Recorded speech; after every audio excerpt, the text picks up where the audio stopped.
As I continue on in this video series, we see another prophetic statement of Sister White wherein she declared preachers in bed with Rome near the end of time will declare natural disasters as the end result of people refusing to attend church on Sundays.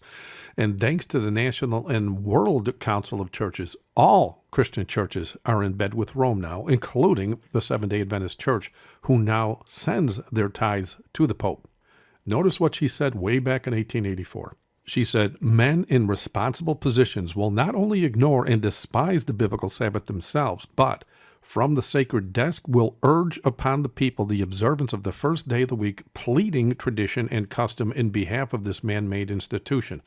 They will point to calamities on land and sea, to the storms of wind, the floods, the earthquakes, the destruction by fire, as judgments indicating God's displeasure because Sunday is not sacredly observed. She also said, it will be declared that the nation is offending God by the violation of the Sunday Sabbath, that this sin has brought calamities which will not cease until Sunday observance shall be strictly enforced, and that those who present the claims of the fourth commandment, thus destroying reverence for Sunday, are troublers of the nation, preventing its restoration to divine favor and temporal prosperity.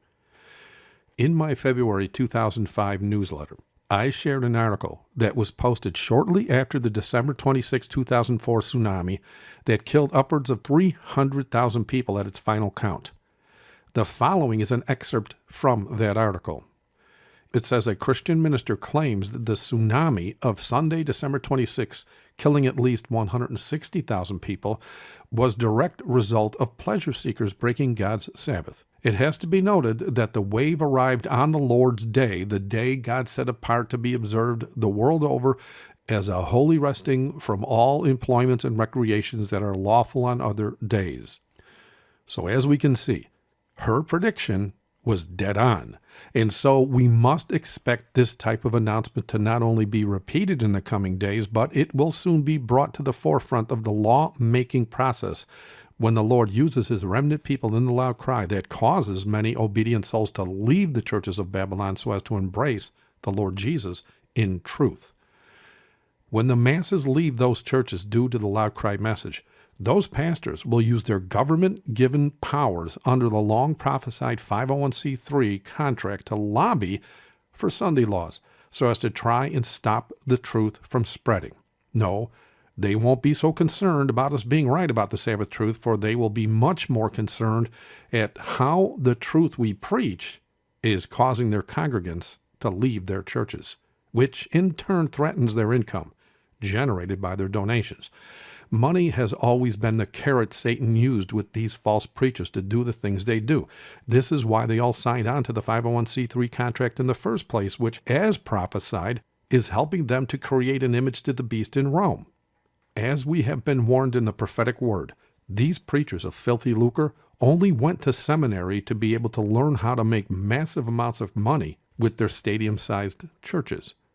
When a man of God follows after the money, rather than the flock God placed in his care, he becomes the hireling that Jesus spoke of that is easily swayed by Satan to protect the money he worships over the people God placed there for him to care for.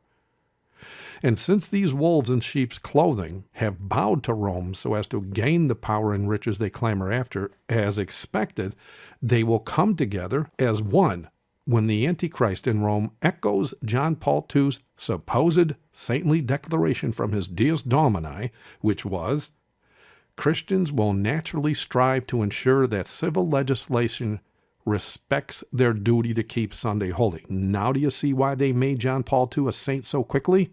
That way they can claim this is a God-given message to keep Sunday holy. And billions are going to fall for it. These fallen men of God make merchandise of their flock, just as the Apostle Peter prophesied they would in 2 Peter chapter 2, verse 3.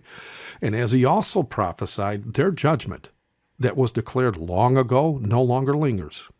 If you look at all the signs around you, you know soon their damnation will be realized globally at the second coming of Christ.